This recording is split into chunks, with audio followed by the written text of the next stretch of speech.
नमस्कार साथियों, आप सभी का आपके अपने YouTube channel RS study point में स्वागत है। और दोस्तों, मैं हूं RS सर। मैं आज आपको बताने जा रहा हूं जीव विज्ञान, बायोलॉजी की इसकी कुछ प्रमुख शाखाएं हैं। तो शाखाओं के बारे में बात करूंगा, जिसमें जीव विज्ञान की प्रमुख शाखाएं और इसके क्षेत्र।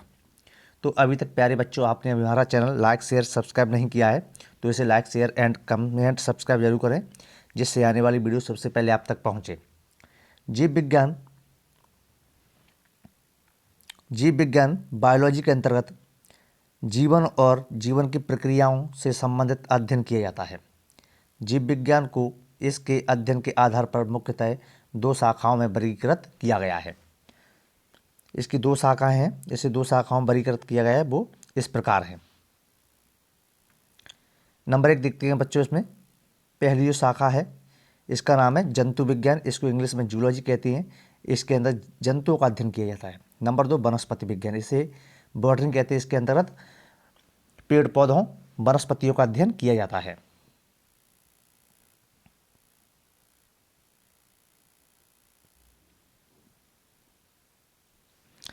इस लेख में हम जंतु विज्ञान, जूलॉजी और वनस्पति विज्ञान, बॉटनी के अंतर्गत आने वाली प्रमुख शाखाओं के बारे में जानेंगे।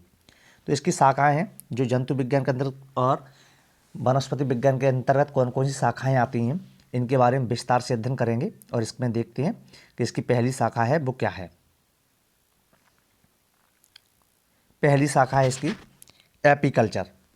एपीकल्चर क्या होता है कि हनी बी एपिस मेलिफेरा, तो एपीकल्चर के अंतर्गत मधुमक्खी पालन के अध्ययन को एपीकल्चर कहते हैं। जीव विज्ञान की वह शाखा जिसके अंतर्गत मधुमक्खी का पालन किया जाता है, पालने का अध्ययन किया जाता है, उसे एपीकल्चर कहते हैं। उसके बाद इसकी दूसरी शाखा है सेरीकल्चर। क्या है? सेरीकल्चर। तो सेरीकल्चर है, इसमें क्या है, रेशम कीट पालन को सेरीकल्चर कहा जाता है। सेरीकल्चर शाखा के अंतर्गत रेशम कीट होते हैं, उनको पाला जाता है, उनके पालन का जो अध्ययन होता है उसे सेरीकल्चर कहते हैं। इसके बाद दूसरी नेक्स्ट आपकी नंबर 3 शाखा है पिसीकल्चर। इसके अंतर्गत क्या होता है, मत्स्य पालन के अध्ययन को पिसीकल्चर कहते हैं। इसके अंतर्गत इस शाखा में मत्स्यों का पालन किया जाता है।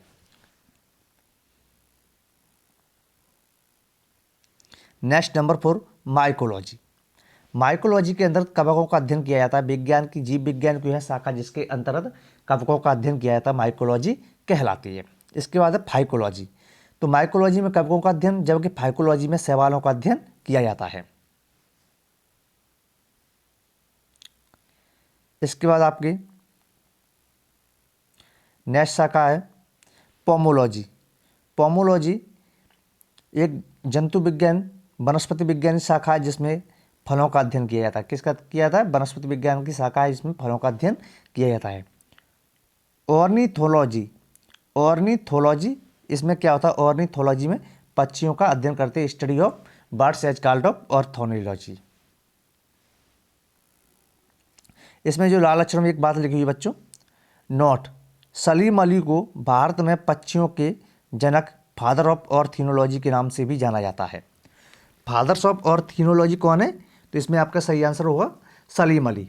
सलीम अली को पक्षियों का जनक भी कहा जाता है। इसके बाद नेक्स्ट पॉइंट है आपका इथियोलॉजी। इथियोलॉजी में मछलियों का अध्ययन किया जाता है। इस थियोलॉजी में किसका अध्ययन होता है बच्चों? मछलियों का।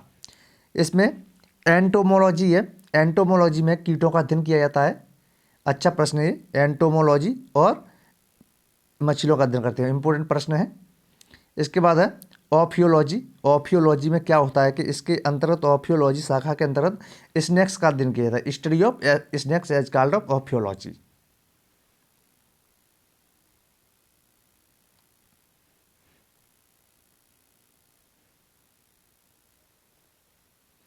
Number 11 anatomy.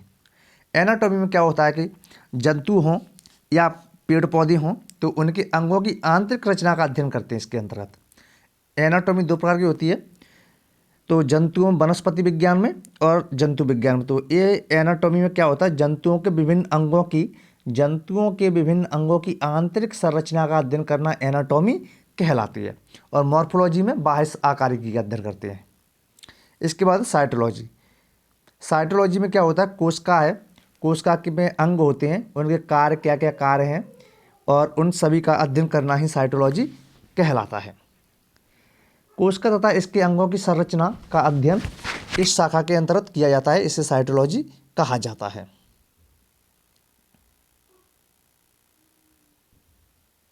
इसके बाद है आपका इकोलॉजी। इकोलॉजी पर्यावरण का पादपों एवं जंतुओं पर और उनका पर्यावरण पर क्या प्रभाव पड़ता है, यह अध्ययन ही इकोलॉजी या पारिस्थितिकी कहलाता है। पर्यावरण का पादपों एवं जंतुओं पर और उनका पर्यावरण पर क्या प्रभाव पड़ता है, यह अध्ययन ही इकोलॉजी या पारिस्थितिकी कहलाता है। Number 14 embryology. एम्ब्रियोलॉजी में क्या होता है कि एम्ब्रियोलॉजी के अंतर्गत पादपों एवं जंतुओं में भ्रूण विकास से संबंधित अंग, उनकी रचना, कार्यों का अध्ययन किया जाता है। एम्ब्रियोलॉजी, इसमें भ्रूण का अध्ययन किया जाता है। इकोलॉजी में पारिस्थितिकी का अध्ययन किया जाता है। इसमें अपन इसको नाम से भी याद कर सकते हैं, एम्ब्रियोलॉजी। एम्ब्रियोलॉजी में विज्ञान की जीव विज्ञान की शाखा जिसके अंतर्गत भ्रूण का अध्ययन किया जाता है, उसे एम्ब्रियोलॉजी कहते हैं। या कह सकते हैं इंग्लिश में study of embryo as called of embryology.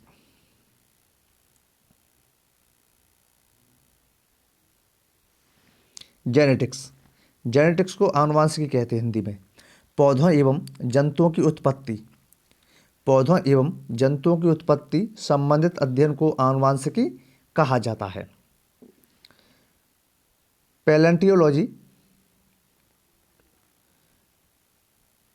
Palaeontology, इसमें क्या होता है बच्चों, इसमें पादप एवं जंतुओं के जीवाश्मों का अध्ययन किया जाता है। पादप एवं जंतुओं के किसका जीवाश्मों का अध्ययन पैलेंटोलॉजी शाखा के अंतर्गत किया जाता है।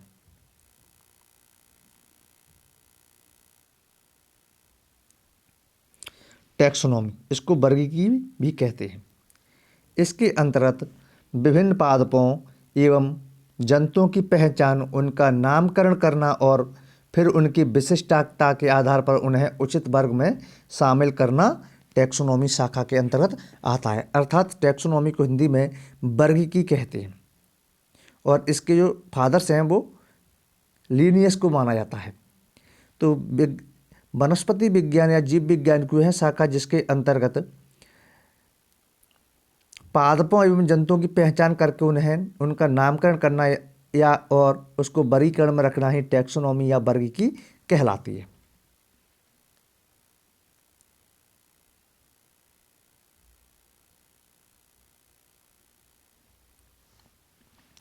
हिस्टोलॉजी या औतकी, इसके अंतर्गत पादपों एवं जंतुओं के विभिन्न प्रकार के ऊतकों का अध्ययन किया जाता है, उसे ऊतक विज्ञान या हिस्टोलॉजी कहते हैं।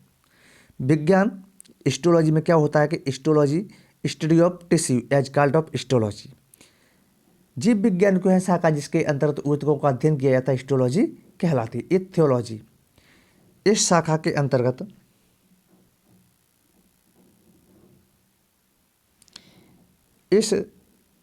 प्राणियों के व्यवहार का अध्ययन किया जाता है, विशेषकर प्राकृतिक परिस्थितियों में प्राणियों का नैसर्गिक सहज व्यवहार होता है, इसे ही इथियोलॉजी कहते हैं।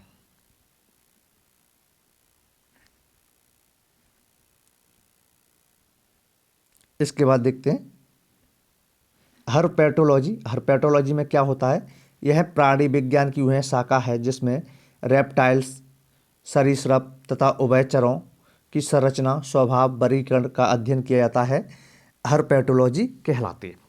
हर्पेटोलॉजी में क्या होता है, रेप्टाइल्स होते हैं, एम्फीबियंस होते हैं, इनकी संरचना, स्वभाव, इनका अध्ययन किया जाता है, तो इसे हर्पेटोलॉजी कहते हैं। लिम्नोलॉजी, लिम्नोलॉजी में क्या होता है, निम्नोलॉजी के अंतर्गत नदी, सरोवर आदि स्थिर मीठे पानी में पाए जाने वाले प्राणियों के अध्ययन से संबंधित को लिम्नोलॉजी या सरोविज्ञान कहते हैं। तो लिम्नोलॉजी या सरोविज्ञान में क्या होता है कि नदी होती हैं, सरोवर होते हैं, उसमें मीठे पानी में पाए जाने वाले प्राणी का अध्ययन किया जाता है, उसे लिम्नोलॉजी कहा जाता है।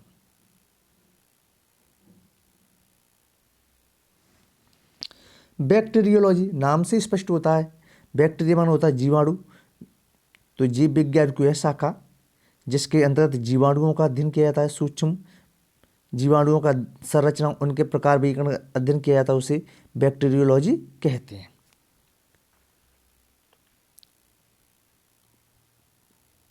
उसके बाद आपकी वायरोलॉजी, इसमें विषाणुओं का अध्ययन किया जाता है। सूक्ष्म विज्ञान की वह शाखा जिसके अंतर्गत विषाणुओं के बारे में अध्ययन किया जाता है, वायरोलॉजी या विषाणु विज्ञान कहलाता है।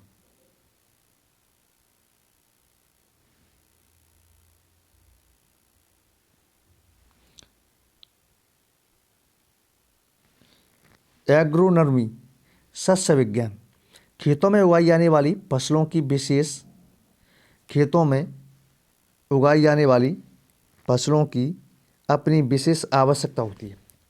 खेतों में उगाई जाने वाली फसलों की अपनी विशेष आवश्यकता होती है। कौन सी फसल एग्रीकल्चर के लिए किस प्रकार की मिट्टी, पानी, तापमान, उर्वरक आदि चाहिए ताकि पैदावार अच्छी हो, इस विज्ञान के तहत अध्ययन किया जाता है, उसे ही सस्य विज्ञान या एग्रोनॉमी कहते हैं। एग्रोनॉमी के नाम से जाना जाता है या कहते हैं।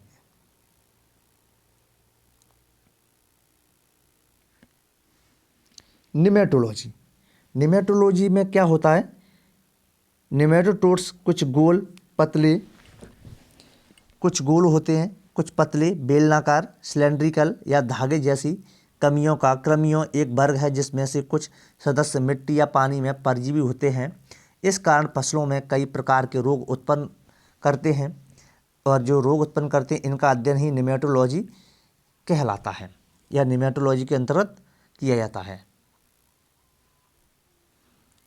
28 हाइड्रोलॉजी, हाइड्रोलॉजी को हिंदी में जल विज्ञान कहते हैं। विज्ञान की यह शाखा के अंतर्गत भूमि जल के बारे में अध्ययन किया जाता है। भूमि जल के बारे में अध्ययन किया जाता है कि वह फसलों के लिए ये उपयोगी है या नहीं, क्योंकि कभी कभी भूमि जल में कुछ रसायनों के मिले होने से वह उपयोग लायक नहीं रहती है और फसलों को नुकसान हो सकता है, तो इसे जल विज्ञान या हाइड्रोलॉजी कहा जाता है।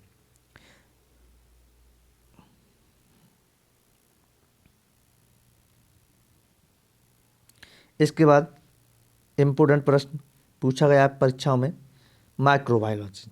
क्या है बच्चों? माइक्रोबायोलॉजी। माइक्रोबायोलॉजी को सूक्ष्म जीव विज्ञान कहते हैं। इस शाखा के अंतर्गत उन सूक्ष्म जीवों का अध्ययन किया जाता है जिन्हें सिर्फ माइक्रोस्कोप की सहायता से देखा जा सकता है। माइक्रोबायोलॉजी या सूक्ष्म जीव विज्ञान कहलाता है। जैसे कुछ एनिमल्स हैं, फाइलम प्रोटोजोआ के एनिमल्स हैं, अमीबा, पैरामीशियम, एंड सेल्स हैं, तो इनको क्या होता है, इनको माइक्रोस्कोप द्वारा ही देखा जा सकता है। तो इस प्रकार के जो सूक्ष्म जीवों का अध्ययन होता है उसे माइक्रोबायोलॉजी कहते हैं।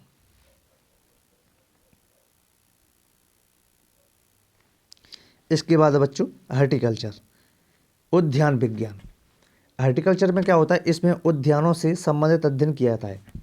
हॉर्टिकल्चर के अंतर्गत वनस्पति विज्ञान की वह शाखा जिसके अंतर्गत पेड़ पौधों का अध्ययन किया जाता है। पेड़ पौधों के बारे में जानकारी लेकर उनके संबंधित अध्ययन किया जाता है, उसे हॉर्टिकल्चर या उद्यान विज्ञान कहा जाता है।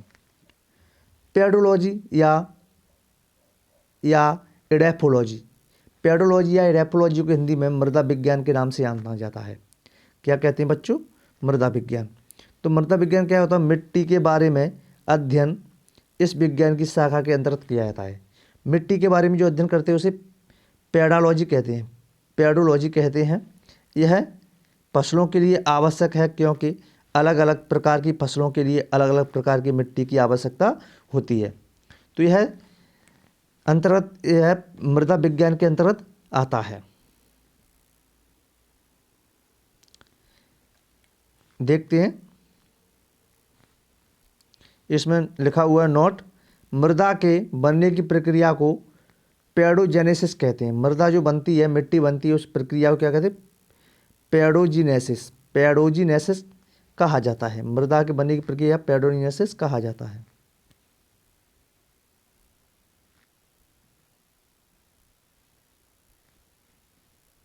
और प्यारे विद्यार्थियों, अभी तक आप लोगों ने हमारे channel RS study point channel subscribe नहीं किया है तो तो इसे लाइक, शेयर, कमेंट, सब्सक्राइब जरूर कर दें। इसे सब्सक्राइब जरूर करें जिससे आने वाली वीडियो सबसे पहले आप तक पहुंचे और आपकी पढ़ाई भी निरंतर रूप से बनी रहे।